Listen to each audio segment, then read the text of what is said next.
بەڕێزان دووبارە سڵاوتان لەبێ بەردەوامین کاک شەعالی من بەر لە پشۆکە پرسیاری ئەوم کرد کە بەر لە سەرباری بزوتنەوەی سۆسیالیستی و کۆمەڵی ڕەشدەران و خەتی گشتی لە نێو نیمچەبەرە یەکێتیە ڕەوتێکی نوێ باڵێکی چەپی تازە لە نێو ئەم نیمچەبەرەیە سەرهەڵەیە بە نێوی ئاڵای شۆڕش. هۆکارەکانی سەرهەڵدانی ئاڵای شۆڕش یاخود با بڵێم مێژووی سەرهەڵدانی ئەم بزوتنەوە چەپە فکریە چی بوو مێژۆکەی ئەگەڕێتەوە بۆکەی؟ کاک فێسەڵ بەڕاستی لە مانگی حوتی ساڵی 1970 کە بەدادران لە شامەوە گەڕانەوە بەو ناڕەحەتیە جەنابی مام جەلالی بە مجازەفە لە تورکیاوە گەڕایەوە. ئەو کاتە تەبعەن نامەیان ناردبوو جوابیان ناردبوو ئەو کادیرە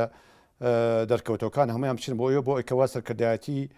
ناوە سەرکردایی دەرەوە تێکەڵ بکەن و نیمچە با بڵێن پلینۆمێک کۆبوونەوەکی فراوان یان شتێ لەو بابەتە کە ناوی بنین فعلەن ئەویان کرد هەرچەند کاغەزەکە هاتبوو بۆ من کە من بڕۆم بەڵام کاک شەوکەتی حاجی مشیری خزمم ئەو ڕۆشت بوو بەهەرحاڵ من کاغەزەکەم دەست نەکردبوو لەگەڵ کاک سالار و کاک بەختیارە ئەوانە. بەڕەئی من هەچەند ئەمە ڕەئی شەخسیمە بەڕەئی من ئەگەر کاک ئارام بگەشایەتە لای برادەرەکان بگەشتایەتە دۆڵە گۆستێ دۆڵی خواکۆرک وەکو کاک سالار و کاک بەختیار محتەمەلە ئەو ناکۆچیانەی هەم لە ناویەکێتیا بوو هەم بۆ دروستکردنی ئاڵی شۆڕش محتەمەلە وا دەرنەچوایە. بۆ ئەوەی کە من بیستومە هەر یەکەم جار کە برادەران بە تایبەتی کاک نەوشیروان کە ئەو کاتە برای گەورەمان بوو هەر یەکەم جار کە ئەم برادەرانەی ئێمە دیوە ئینتیباعی لەسەریان خراپ بووە حتا تووشی قسە بۆ لەگەڵیانە. بۆچی؟ منژەڵم بۆچی لە باتی تەمجید و فەخر و ئیعتیزاز بەم گەنجانەوە بکات کە هاتوون و تەسحیان بە جوانی خۆیان و بە حیاتی خۆیان و بە مەلەزاتی ژیانی ناوشاریان راوە نازانم ینی حەق ئەو پرسیارە لە خۆی بکەیت. ئەمە یەک. بەڵام تۆ یەکێک بووی لە سەرکردی دیارەکانی ئاڵای شۆڕش تۆش بێ ئاگانی لەو ڕووداوانە. بەڵێ ئەمە یەک. دووهەم دوای عەفوەکەی ساڵی 1979 کە سەدام ئینقلابی کرد بەسەر ڕەفیقەکانی خۆیان و بوو بە ساحەبی دەسەڵات و شەڕ سواری مەیدان لە عێراق و لە ناو بەعسیەکانە کە عەفوێکی دەرکرد برادەرانی سجنی ئێمە ئازاد بوون. لەوانە فەریدون عەبدولقادر، کاک جەباری ڕەحمەتی، ئاسۆ شێخنووری، ئاواد عەبدولغەفور، عەلە بچکۆل، عومەری سەیعەلی، ئەرسەلان بایز کۆمەڵێ برادەریکە. بەڕاستی ئێمە هەر لەگەڵ گرتنیانە کۆسێکی گەورەی ئێمە کەوت لەگەڵ گرتنی ئەوانە و یاعدامکردنی کاک شەها بۆ ئەوانە بەڕاستی قۆناغێکی زۆر ناخۆش بوو بۆ ئێمە. ئومێدی ئەومان هەبوو ڕۆژێ لە ڕۆژان ئەم پیاوانە بەو عەقڵیەتەوە و بەو سەقافەتەوە بەو ئیمکانیاتەوە بەو حەماسەتەوە بربن و شۆڕش دەوڵەمەندکەن سەرکردایەتی دەوڵەمەندکەن زەخمێ بن بە شۆڕش بەڵام بەداخەوە کە ئەو برادەرانە لە ساڵی 79 هاتنە دەرەوە زاریان سەیریان کرد کۆمەڵێ لاویۆک و ئێمەمانان ساحەبی حورمەتین و ساحەبی دەسەڵاتین و خەڵکی احترامی ڕێیەکانمان ئەگرێت چاویان پڕێ تەوقی سەریان وایان زانی شۆڕش سەرکەوتووە و کورد بووە بە دەوڵەت و بەشی ئەوان نەماوە. مام جەلال و کاک نەوشیروانیش ئەوان پێخۆشە کە ئەوانە وردە بە فزولی و بە فسکە فسک و ئەوانە. من هەر یەک نمونە پێ ئەڵێم یەک نمونە. بەڵێ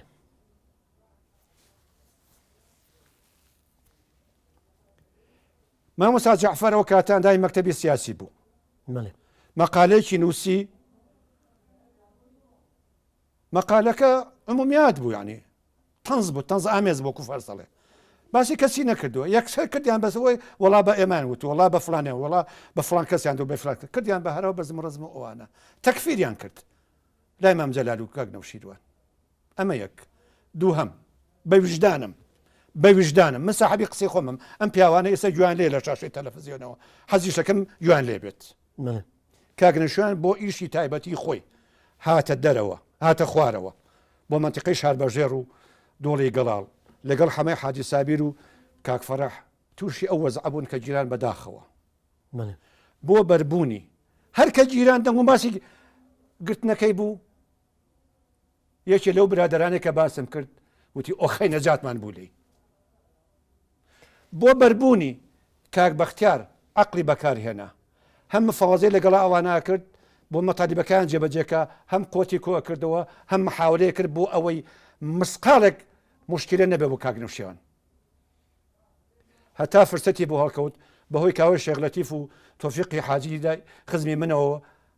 فرسەتیان بۆ دروست کرد و هەڵات و ڕای کرد کە ڕای کرد و هاتەوە دەنگ و باسی گەڕانەوەی بوو هەر عینەن کابراکەوتی ئۆخەی نەجاتمان بوو لێ سەرچۆ پێگرت بوو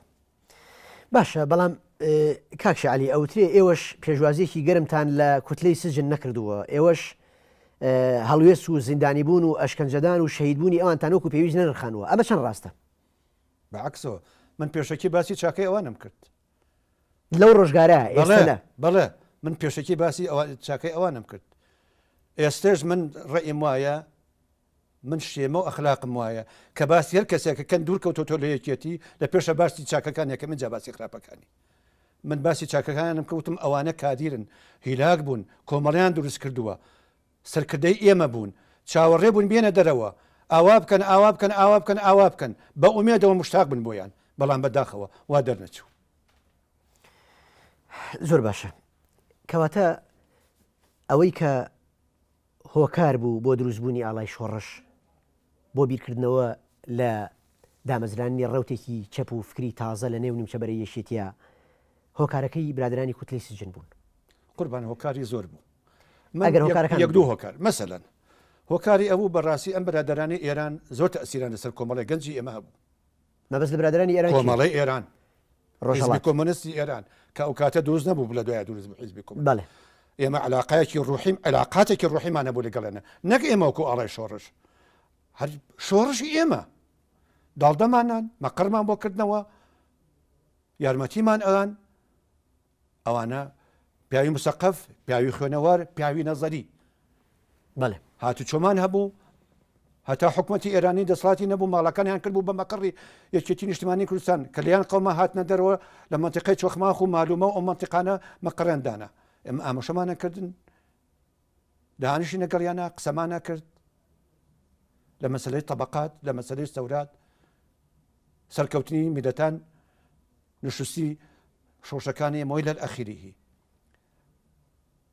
لە پاشەوە سیفاتی سەرکردە سیفاتی لیژنەی سەرکردایەتی وە لە زۆر شتی تر ئەمە ئەوە دوو نقطەیەکی تر ئەوەی کە زۆر زۆر مهمە ئەبوو سەلام کاک بەهادیر نووری ئەو کاتە گیراوە لەلا حیزبی شووعی بەحساب ئەویش منشەقە لەلا حیزبی شووعی بەحساب گوایە گیراوە دەست بەسەر ئەوانە پاش فترێ مەسەلەن کە ئێمە فاوزەمان کرد یەک دوانێ لەوانە ڕایان کرد هاتن یەکێ لەوانە تۆفیقی پورزای من بوو عوزر قیادی بوو لەگەڵ مەلا عەلی ئەندامی سەرکردایەتی ئەو کاتە بوو مام جەلال و برادرام کاتە ئێمە لە ناوشارا بوو ئێساحات بووین من و کاک بەختیاری نارد تایپ و ڕۆنێ و ئەنواع عشقاشتمان بۆ برتن یارمەتیمان بۆ دەست و دیاریمان بۆ برتنەوە تاوکو ئەبوو سەلامیش گەیشت ئەبوو سەلام گەیشت بەڕاستی ئەبوو سەلام ناڵێم ینی ئیشەکەی ئێمە ئەو تەوجیهی کردیون بە بەڵام ئەویش ینی تا ئەنداسێت پەلەی ئەوە بوو مەسەلا پارتی تەئسیری هەبوو لەسەر بۆچی پارتی تەئسیری هەبوو بەڵێ ئەو کاتە کاک سالە و کاک جەعفەر لە دەرەوە بوون لەگەڵ پارتیا علاقاتێکیان دروست کرده بوو لەگەڵ حەلیفەکانی پارتیا علاقاتێکیان دروست کرده بوو حتا دەنگوا بوو کەوا لە ڕێگەی پارتی و لە ڕێگەی جوقەدەوە پەیوەندیان کرد بێ بە مەرحوم قەزافیە و حکومەتی لی بیاوشتێکیان وەرگرت بێت بەڵام من خۆم بەش بە حاڵی خۆم ڕێی ئەو ساشوی سێشم وایە کەشتیان وەرنەگرت بچکە گەشتیان وەرگرتە لە ئێمە نەشاتەوە دواتر چینە سەر ئەو بارودۆخە من ئەمێ ئێستا لەسەر هۆکارەکانی دروستبوونی ئەم ڕەوتەنوێ زیاتر قسە بکەین جگە لەو کێشانی کە لەگەڵ کوتلەی سجن و لەگەڵ کۆمیتەی شارەکان هەبوو هۆکاری تر چی بوو هۆکاری تر چی بوو کاک فەیسەڵ ئێمە کە مفاوەزەمان کرد ڕێی ئیمام جەلال وا بوو هەتاوەکو حکومەت بتوان هەتاوەکو مەجال بێت لەگەڵ حکومەتا بڕێن ڕێیکی زۆر باش بوو بەڵام حکومەت هیچی ناو ئیتر لە سەرزەختی تورکیا بوو یا لەسەر ئینادی خۆیان بوو یا لەسەر شۆڤێنەتی خۆیان بوو ئەوە شتێکی کەیە شەر بوویەوە باشە کە شەر بوویەوە یعنی ئەکرەیەکێکی نیشتیمانی کوردستان ئەو کاتە لەگەڵ ئێرانیشا ناکۆک نەبوون شەر بوو لەگەڵ ئێرانیشا تامان کە مفاوەزەی کرد بوو بە دوژمنی ئێران لەگەڵ عێراق شەڕە لەگەڵ ئێرانە شەڕە لەگەڵ جۆقەدا شەڕە لەگەڵ پارت ئەی باش ئەمە چۆنە بێت یعنی ئەمە سەبەب نییە ئێمە چوین دانیشین لەگەڵ ئەو پیاوانە وەمان پێ گوتمان کاکە خۆ ئێمە سۆپەرمان نین ناکرێ یعنی باشە بارودۆخی یەکێتی بۆ ئەیلات و لەو ڕۆژگارەیە ئەوترا کە ئەیانوت شەڕە ئەیانوت یەکێتی و کێ یعنی ئەم کێشانە لە سەرەتای سەرهەڵدانی شۆڕشینیەوە بۆچی بەم شێوەیە کەوتەوە ینی هۆکارە سەرێکیەکان چی بوون بۆی کە ئێوە مؤسیس و دامەزرێنەری ئەو شۆڕشە نوێ بوو ئەرزی بە حەزور دەکەم شەڕی ئێرانیش تەئسیری هەبوو هەم ئیجابیاتی هەبوو شەڕی ئێران هەم سەلبیاتیش هەبوو بەڕاستی بەڵێ مەسەلا سەلبیاتەکەی ئەو بوو کە تەنگی بە ئێمە هەڵچنی کە مەرحوم قاسم لە بوو بە مهندسی مفاوەزەکە بەڕاستی ناچار بوون هەم پشوو بین هەم پەیوەندی بکەن بە شارەکانەوە هەم پەیوەندی بکەن بە دەرەوەی بە عالەمی دەرەوە لە پاشەوە هەم ئەوەی کە بزانین نیەتی ئەم حکومەتە چیە و چی نییە یعنی خۆتە زانی لە هەشتا چوارە ئیتر شار بەژەرش بەدەست تقریبا بەدەست حکومەتی ئێرانەوە بوو لەبەر ئەوە ئەمە تەئسیرێکی سلبی هەبوو لەسەر ئێمە کە مفاوەزەکە تێکچوو ئیتر وای لێ هات کە یەکێتی نیشتیمانی کوردستان و برادەرەکانی ئێمە بەڕاستی حەسارەکەمان تەسک بووە لەسەرمان اینجا ئەو برادەرانەی سجن کە عەرزم کردن کە بوون بە فید مارشاڵ و پێگەشتن و چوونە سەرەوە تۆڵەی خۆیان لەکی ئەکەنەوە لێوە یەکەنەوە من فلان فیسار کە ئەمانە بە حسابی خۆیان هەوەی ئەوان بووین لە زەدی ئەوان سەرکردایەتی هەرێمەکان دروست بووە لە زەدی ئەوان کە ڕۆشتن و بەداخەوەڵێن فادی نییە کە سەرکردایەتی ئەبای سەرکردایەتی هەرێمەکان دروستیان نەکردایە باشە سەرکردایەتی هەرێمەکان ئەوانە با افتیخاریان کردایە گەنجێکی وەکو ئازادەورامی وەکو ئەبوو شەهاب وەکو کاک بەختیار وەکو کاک سادار کە جڕەوی سەرکردایەتی کۆمەڵیان گرتووەنیان هێش کۆمەڵیان شپرزە بێت و توانیان ئەم شۆشە عەزیمە دروست بکەن ئەبای افتیخاریان پێ کردایە بەڵام کە دەسەڵاتیان پیا کرد اینجا بەڵێ باشە جگە لەمە ئەوترێ هەندێک گرفتی فکری هەبوو لە نێوان ڕەوتە جیاوازەکانە بەوەی کە بەشێک لە کۆمەڵی ڕەنجدەران ئەوەی کە بە کۆمیتەی هەرێمەکان ناوەبرێ عێراقچێتی بیری کردوتەوە بەشێک لە کۆمیتەی شارەکان بە کوردستانچێتی بیری کردوتەوە ئەمە پێدوانیە ئەمە هۆکارێکی تری ململانیەکان بوو بێ کە ئێوە بڕێ خلافی فکری و جیاوازی فکری هەبوو بێ لە بینتانە قوربان مەسەلەی عێراقچێتی ئەسڵەن بوختانێکی زۆر گەرەوە کە بۆ ئێمەیان کرد چۆن و زۆر ئیسپاتیش بوو کە کێ کوردستانی و کێ عێراقچیە من بۆ ئیسپات دەکەم جارێکە کۆمەڵە دروست بوو سێ چوار کەس عێراقی بوون بە ئازادانە و بە ڕەحابەتی سەدرەوەی ئینسەحابیان کردووە ئەشرەفی شێخ شەرەف شێخ فوادی شێخ نووری بەداخەوە براکەی نووری مەلا مەحموو فازیلی مەلا مەحموو ئەم برادەرانە بە عێراقی بیریان کردێتەوە کە زانیان برادەرەکانی کە بە کوردستانی بیرەکەنەوە زۆر بە ئیفتیخارەوە بە ئیعتیزازەوە بە عاقلانە ئینسەحابیان کردووە ئەمە هەمووی عێراقیەکەیە ئەو کەسانەیە کە ئێمان بە ئیتیهامی ئێمان کرد بە عێراقی مەسەلە ئەوە بوو کە بۆ ئەوەی کەوا لێدانی ئێمە حەڵالکەن بۆ ئەوەی زڕبە کە لە ئێمە ئەن حەڵالیکەن نە عێراقیش بووین نە هیچیش بووین ئیسپاتیش بوو کە ئێمە دڵسۆزینی خەڵکین ئێمە ئەسڵەن هەمومان سەرکردە بووین هەمومان کادیری بەجەستە بووین مەسئولیەتمان هەبوو ئەوە نەبوو کە ئێمە گەر یەکێک بوون لە خوارە بین وەڵام محاورە بکەن بین بەشت بەعەکسەوە کاک فازیل با مستعد جعفر ئەندامی سیاسی بووە کاک سەرار ئەندامی مەکتەبی سیاسی بووە کاک بەختیار ئەندامی مەکتەبی سیاسی بووە بەندەی مخلستان سێ ڕێکخراوەمان هەبووە یەکێکیان من بووم مەسئولی ڕێکخراوی کەرکووک بووم لە کاتێکا کە ئەم مۆزوعانە ڕوویاوە بەڵام ڕاستە مۆزوعی فکر یانی بەڕاستی یانی ئێمە بیرمان کردەوە هەر چۆن وەختی خۆی کۆمەڵە دروست بوو لەسەر ئەو ئاساسی کە بیر کرایەوە لەوەی کەوا جەلالی و مەلایی بەم شێوەیە بڕوات مەسەلەی کورد تاقی دەبێت بۆ تاریخ بۆی کۆمەڵیان دروست کرد ئێمەش هەر عینشی بیرمان کردەوە بەمنەوە ئەبڕات بەڕاستی کۆمەڵەوەی یەکێتی تێکەڵ بوون ئێستا کۆمەڵی فەرقێکی نەماوە لەگەڵ یەکێتیە لەبەر ئەوە بێ ئێمە شتێ بکەین بۆ ئەوەی کەوا بتوانین لەگەڵ یەکێتیە ئینسیجام بکەین تەلاحم بکەین جێگەی کۆمەڵە ئەگەر جێگەی کۆمەڵێش نەگرینەوە هیچ نەبێ بتوانین لە ناو سەرکردایەتی یەکێتی نیشتیمانی کوردستان لە ناو یەکێتی نیشتیمانی کوردستان دەورێک ببینین بۆ ئەوەی کەوا یەکێتی نیشتیمانی کوردستان ڕێڕەوی ڕاستەقینەی خۆی لێگوم نەبێت هەر بۆ ئێمە وەختی خۆی کە دانیشتین لەگەڵ ئەو پیاوانە بۆ شاهێت و بۆ تاریخی ئێستا ماوەنان الحەمدولله هەموویان باشە کاک شعلی پرسیارەکە ئەمەیە پرسیارە جەوهەریەکە ئەمەیە کە ئەکری ئێمە لە ئێستا بە بەرچاوڕۆنانتر سێری ئەو مێژوە بکەین نەئەکرا ئەم خلافە فکریانە لە بۆتەیەکی تایبەتیە کاری پێ بکرێت نەگاتە ئەوەی کە ئیهانە بە یەکردن یەکتر زیندانیکردن یەکتر قڕکردن سەنگەر لە یەگرتن ئێوە کۆمەڵی پێشمەرگەی دێرین بوون کە لە ئینشیقاقی 64 هاتوونە دەرەوە یعنی زامزەدەی ئەو ئینشیقاقە بوون کە لە شۆڕشی ئەیلول و شۆڕشی کووردا ڕوویە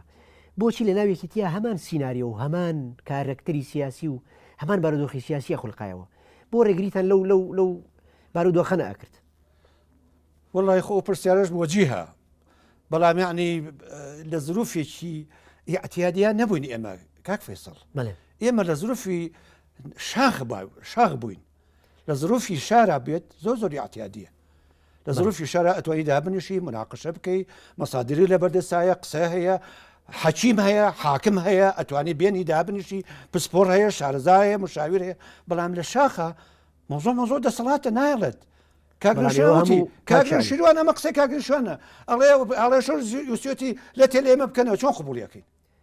بەڵام کاک شعلیەوە هەمووتان خەڵکی نخبە و خوێنەوار و خەڵکی هۆشیار و خاوەن تەجروبە بوون ینی ئێوە سەرەتا لە ئینشیقاق ڕەخنەی یەکێتی یا با بڵین باڵی مەکتەبی سیاسی و ڕەوتە چەپەکەی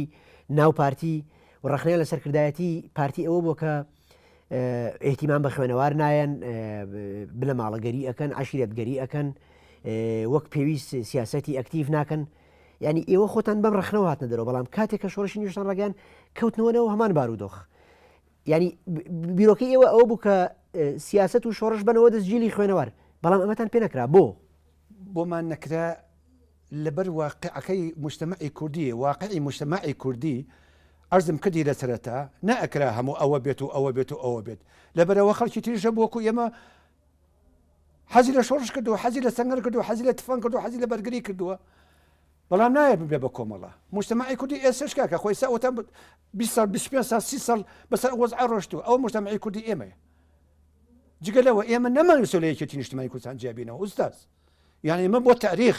نەک من کاک بەختیار کاک سالار کاک جعفر ڕاست ئەوەش ناملیکەیان دەرکرد لەم بیعت سەمت ممکنن بەڵیان کردەوە ئەوە تەسیری هەبوو لەسەر ئەوەی کە نەیان حسابی ئەوەی ئێمەیان نەکرد دواتر ئەچینە سەر ئەوە کاک ئێوە ڕاستە وەکو بانگەشەی جابوونەوەتان نەکرد بەڵام ئێوە بە فکر بە گروپی جیاواز بە چپەچپی سیاسی بە منجەمنجی لیبراڵی ئێوە بە هەموو شێوەیەک جیاواز بوون لە ڕەوتەکانی تر و هەمیشەش پێداگریتان لەسەر جیاوازی خۆتان نەکرد ینی ئەم بارودۆخە بۆ لەلایەن یەکێتی نیشتیمانی و کۆمەڵەوە قبول نەکرا ینی بۆچی قبولی فکرێکی جیاواز ڕەوتێکی جیاواز لە ناو نیمچەبەری یەکێتیان نەکرا کاکی برا من عرضم کردی زۆر لەو پیاوانە هەر بە حەقدەوە بەڕاستی هاتەبوون یعنی بۆ ئەی کە تۆڵی خۆیان بکەنەوە من نمونێکی تر بۆ بێنمەوە ئێمە هۆڵێکمانە بوو ناومان ناهۆڵی کاکشاب خۆمان دوستمان کرد لە خڕی ناوزەن کۆنفرانسێکمان کرد کۆنفرانسی زۆر دەوڵەمەند و باش بوو بەڕاستی لەسەر مەسەلەی دیموکراتیەت و مەسەلەی کورد لە عێراقا چی بێ چۆن نەبێت چۆن حەلی مەسەلەی کوردە بێت من هەساموتم بابە تا دەرگای دیموکراتیەت وڵاتر بێت فراوانترت بێت کراوەتر بێت مەسەلەی کورد لە عێراقا باش دەچێتە پێشەوە کردمان بە عێراقی کردیان تەکفیریان کردم بوو بە فەرتەنەوە هەرا ناچەر پەنام بردە بەر مامجلال هەر عینە قسەکەی منی کرد بە جوملەکەت جیاواز بوو کردیان بە جەبرە ڕێزان بووێن ئەی باشە چی بکەیت باشە کاک شعلی پرسیارەکە ئەوەیە لە خۆ لە ناو نیمچەبەرەیەکێتیە ڕەوتی تر هەبوو مەسەلەن بزوتنەوەی سۆسیالیست هەبوو کۆمەڵی ڕێژدەران هەبوو خەتی گشتی هەبوو ئەم کاردانەوەی لەگەڵ هەسپێکردنی ئاڵای شۆڕش و لەگەڵ دروستبوونی ئاڵای شۆڕشە ئەم کاردانەوە تونوتیژە لەلایەن یەکێتی و کۆمەڵەوە بۆچی بۆ ڕوتەکانی تر نەبوو خۆ بزوتنەوە جیابوو جیاش بوویەوە ئەلانی جیابوونەوەشی کرد و کاکە حەمەی حاجی مەحموود چووە سوورێن و شارە زور و هێز و بارەگا و بنەوارەکەی خۆی جیا کردەوە ئەم کاردانەوەی بۆچی بۆ حەمەی حاجی مەحموود و بۆچی بۆ کادیر و سەرکردەکانی ئاڵای شۆڕش بەم توندوتیژە بوو برادری عزیز نەمام جەلال نەکاگنوشوان بڕای بە ئێمە نەبوو جگە لەو برادرانی کە عەرزم کردیت و خەڵکی تریش بڕوان بە ئێمە نەبوو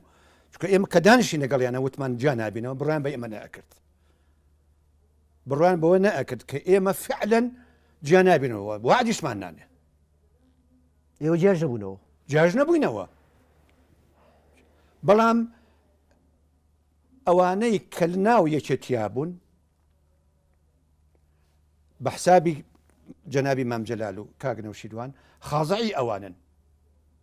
مەئموری ئەوانن مطیعی ئەوانن بە حسابی خۆیان طبعاً ئێمەش هەر بەڕاستی هەتا ئێسەش مام جەلالمان بە ڕەمز قبوڵ کردووە و ئێستش بەڵام ئەو بڕوایە لەلای ئەوان نەبوو متمانە بە ئێمە نەبوو بەڵێ یەک دوو ئەوان سیاسەتیان کرد سادەی ئێمەیان دڵسۆزی ئێمان ئیستیغلال کرد خۆ ئەگەر ئێمەش جیابووینایەتەوە بچوانتە شوێنێکەوە 50 کەسمان جیاب کردایەتەوە وەکو فڵان و فیسار و عەمرو زەید نەوعێکی کە ئەبوو بەڵام ئێمە بڕوان بەوە نەبوو زەدی شەڕی براکوژی بوون ئێمە زەدی شەڕی براکوژی قسە بکەین چۆن خۆمان شەڕی براکوژی دروستەکەین نابێ وایە باشە ئەمە ئەکرێ بەو شێوەیە بێ بەڵام ئێوە هەندێک جار تۆمەتبارەکران بەوەی کە شوێن کەوتە و هەوادار و لایەنگر و میراتگری ڕێبازەکەی ئارام شاسوارن ئەم قسەیە بۆ ئێوە تا چەند ڕاست بوو لەو کاتەیە ئێمە ئیفتیخاری پێوەکەین کاک ئارام پیاوێکی سادە و ساکار و دڵسۆز و مخلیس و پیاوێکی کادیری جەماهیری ناو خەڵک بوو شەڵا بە شەڵای خۆ کاگاران بمایە ئێستا دنیا لەوانەیە نەوعێکی تر بۆیە خۆ نازایی چۆن جا باشە بۆ ئیفتیخاری پێوە نەکەینەوە ڕێبازەکەی ئەو باسی چێ کات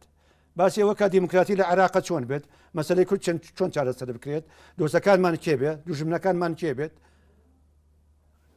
کاگاران یعنی کاگەرام قسەی باشی کردو بۆ خەڵکی ئەوە تا هەچەند بەداخەوە کتێبەکەی کەمە دەست ئەوەی لەسەر کاگارام نووساوە هەندێک مەقالاتی دەرێناوە جەنابەگە خوێن بێتەوە هەمووی مەسلحەتی کورد و مەسلحەتی شۆش و مەسلحەتی یەکێتی نیشتمانی کوردستان قسەی کردووە هیچ شتێکی نییە یەک نوقتەتی نییە نوقتەیەکی نییە زەدی ئەو مەسلەیە بێت بەڵام ئەو برادرانە بۆچی ڕخان لە ئارام بوو عینەرشد ڕخان لەو برادرانێش بوو مەسلەکە هەر مەسلەکە شتی شەخسی و تموح و ئەوانەیە جنەبێت بەڵێ ئێوە هەر لە سەرەتاوە لە ناوی ڕەوتەکەەوە کەوتنە گومان لێتان بەوەی کە ئاڵای شۆڕش ناوی هەمان ئەو گۆڤارەیە کە وەکو ئۆرگانی کۆمەڵە کاتی خۆی لە خەرداخ ئارام شاسوار دەریە کرد بۆ چوونێکی تریش هەیە ئەڵێ کوردکراوەی ئاڵای شۆڕش کە ئەکاتە ئاش کوردکراوەی هەمان ئارام شاسوارە ئەمانە چەند نزیکی هەبوو ناوی ڕەوتەکە بۆ ئاڵای شۆڕش بوو والله ناوی خۆ مەوزوع لەسەر ناو ئێمە مناقشەمان کردو ئەوی ڕاستی بێ ئێمە وەختی خۆی کۆبوونێکمان کرد بە دزیەوە لە سێوسێنان هەنێکمان مقەنع بوون لەو برادرای لە ناو شارۆ هاتەبوون بەڕاستی بۆی کە نەیان ناسین تا ئەندازەیەک ینی بەنهێنی کردمان تا ئەندازێ دەوڵەمەند بووین زۆر قسەمان کرد ناوی بنێنچی دووسێ ناومان نابەڕاست دووسێ و ناومان طرح کردو بەڕاستی یعنی بە انتخابات ناوی ئاڵای شۆڕشمان هەڵبژات بۆ معلوماتی کەس فەرزی نەکردەوە بە سەرمانە مەسەلەی عاتف و ماتیفەش نەبوو لە سەرمانە سێ ناومان تەرشیح کردبوو بۆ مەسەلەی ئاڵای شۆڕش ئاڵای شۆڕشمان بەڕێی برادەرەکان مەسەلەکە هیچ نەبوو یانی ئەوە یەک دووەمە بەڕاستی ئیفتیخاریشە بۆ مەسەلا سەرکردەیەکی وەکو ئارام جێگەی شانازی هەموو میلەتی کوردە نەگری ئاڵای شۆڕش و کۆمەڵە بۆچی یانی ئەگەر هیری ئەوش بێت یان هیچ جێگەی ئیفتیخارە زۆر سپاس کاک شعری کەشخۆڵ ئەندامی سەرکردایەتی پێشووی یەکێتی نیشتیمانی کوردستان و یەکێک لە کادیرە دیارەکانی سەرکردایەتی ئاڵای شۆڕش سپاس بۆ بەشداریت لە بەرنامەکە ئەڵقەی یەکەمی دیدارەکەمان کۆتایی پێهات هەوڵین لە ئەڵلقەکانی داهات و ئەڵقەی دووەمە درێژە بە تەوەرە و گفتوگۆکان بین بەرەزان ئەڵقەی یەکەمی دیدارەکە بە کۆتا گەیشت تا ئەڵقەی دووەم و تاواکردنی تەوەرەکان بەخواتان سپێرین خواتان لەگەڵ زۆر سپاس.